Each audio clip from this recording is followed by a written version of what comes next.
Every day I ask Spirit, what message do we have today that we're there to bring to people who watch me, who don't watch me, who cross my page? And every morning on my way to work, on my way to my therapy room, Spirit downloads information to me. And the information that Spirit has downloaded today is, and this is not an unusual one, this is not one that people don't share, but it's one that people need to hear the most. Why are you allowing the judgments of others to define the choices that you make? Because the judgments of others are defining you. But also, these people that are judging you, they are in hate, they are in anger, they are in judgment to self. And we're a society that we're relying on how we show up to the world based on the judgments we receive. But the truth is, these people are judging themselves. So if you consistently and constantly try to fit into boxes because of these judgments, what you're really doing is you're keeping yourself small along with everybody else. At some point, it takes people to step out of these boxes, to fear being judged, to fear people having an opinion about them, but shining anyway. Because actually, what this shining does, and what this stepping out of the box does, is it reminds others that actually those judgments that they had aren't really true. The judgments that they hold are really just flawed belief systems. They are skewered conditionings of the mind that have been passed down, and we don't need to be so rigid in our belief systems. We don't need to be so rigid in our opinions. We don't need to be so rigid in our judgments. And every time that you are leaning into the fear of a judgment of another, the fear that if I wear those black glasses, people are going to think I look disgusting because I look better without them. The fear that if I wear that red lipstick, people are going to think that I look like a, certain derogatory name. But these people are defined by these things too. These people are defined by their own fears. So they're not wearing the red lipstick. They're not wearing the glasses. So they're goddamn miserable. They are miserable because they are defined by their own limitations. And because they are angry that they are defined by their own limitations, they are trying to define others by their limitations. Can you understand that? You are being defined by the limitations of others, and you are probably equally defining others by your own limitations. It takes for enough people to stand out of their comfort zone, enough people to say, hey, you are not fighting in the ring with me. So if you're not fighting in the ring with me, if you are not in my life, if you are not knowing what it takes for me to show up to this world, then why am I going to listen to your judgment? Because most often, the people that are, Brené Brown has said this, there has been so many people that have said this, and they certainly weren't the first people to come up with it. It's a regurgitation of information because it's so true. That it's always the people that are not doing the work, whether it's healing, whether it's self-growth, whether it's learning more about themselves. It's always the people that are not doing that work that will judge the people that are. It's always the people that are not wanting to learn about stepping outside of their comfort zone that will judge people who are stepping out of their comfort zone. And why is this? People judge people because they actually judge themselves. So when you are judging another, you've got to ask yourself, am I judging this person because actually there is a judgment within me? I'm judging myself to the expectation that I think I should be. Because when you start removing the expectations from yourself, when you start limiting those expectations on yourself, and you have compassion for yourself, and you just make choices in the best way you can, you will realise that those people around you are doing the same thing. They are just making the best choices they can with the knowledge that they have. And yes, it is important that at some point we may guide people and we may say and express why certain things might need to be looked at or changed. But that is wholly different than sitting in a judgmental space and just throwing judgment out.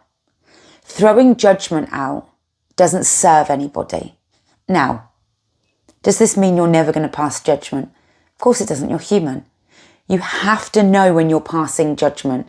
You have to know you have to pass judgment because you have to judge a situation to determine whether that situation is the right one for you. You have to determine somebody into determining whether their behaviour is healthy enough for you. But that is completely different from being judgmental. Being judgmental is an unconscious judging of everything without even questioning why, without even asking what it serves, without even asking if it's actually a reflection of your internal self. And how do I know this? Because I was once a judgmental person and I didn't even realize it. I believed that I was just passing comment to myself, but what I really was is a judgmental person with belief systems that are quite rigid, because I was judging myself, because I was placing so many expectations on myself and who I should be. And because I felt like I was falling short of that, I felt like I wasn't good enough, I wasn't worthy. And I couldn't sit with that because it felt too painful and I wasn't aware that it was actually happening. I judged others. And I would have never told you that I was a judgmental person, because I would have never have believed that I was a judgmental person. And a lot of people around me probably wouldn't have believed I was a judgmental person, because I was either somebody that was trying to mask my judgmentalness because I didn't understand why I felt so much judgment sometimes. So I would come across as ultra nice and pleasing, but have these judgments that people were like, oh, well, where did that come from? Exactly, because I hadn't explored my inner landscape. I hadn't explored my internal self. I hadn't explored my internal angers and sadness and frustration.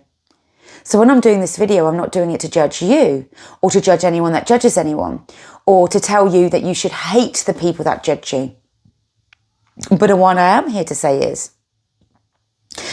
coming from experience, because people who judge are usually in sadness and dislike for themselves. But also, if you don't recognise this, there's going to be an element of you that's in judgment. There's going to be an element of you that is in judgment to people and your surroundings around you, and you'll justify it. You'll justify it as, I need, well, they should sort their shit out. Well, they shouldn't do that. Well, it shouldn't be like this. It shouldn't. And some things shouldn't, some things should. And again, some judgments are needed to be passed. But it's about becoming aware of A, what judgments you are allowing to affect your life, and B, what judgments you are passing that may be inflicting on other people's lives.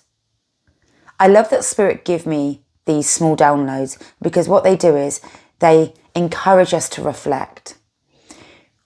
As a therapist and a healer, I'm a holistic therapist, by the way, and a healer, specialising on healing and trauma and all of that jazz. People always say to me, where's the first place I start? Where's the first place I start? And that's a bit of an ominous question in a way, because there is no real particularly one solid place that you can start that is going to be better than any other place that you start.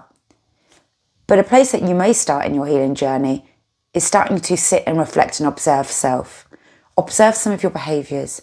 Observe some of your actions. Observe where they may have come from. And when you start doing that, you end up collapsing. It's called quantum science. It means every time we become the observer and we create the observer effect, we start to collapse identities, collapse parts of self that are not authentically who we are. I'll do a whole nother video on that. But this is why the observer effect, you might want to go and research what the observer effect is. It's a very powerful effect. The more you bring observation to something, the more you bring awareness to something, the more you're able to end up on a journey of changing it and healing it and growing it. I'm hoping that this video has helped you in some way. Do give me a follow. Do give me a like. Comment underneath if this was something that you were meant to hear today. It helps me know that the messages that I am being passed to give to you guys really are the messages that, well, I'm saying that, I don't need to know that, because actually I have faith. But it's always nice to know in the comments how the message has landed with you. Take care.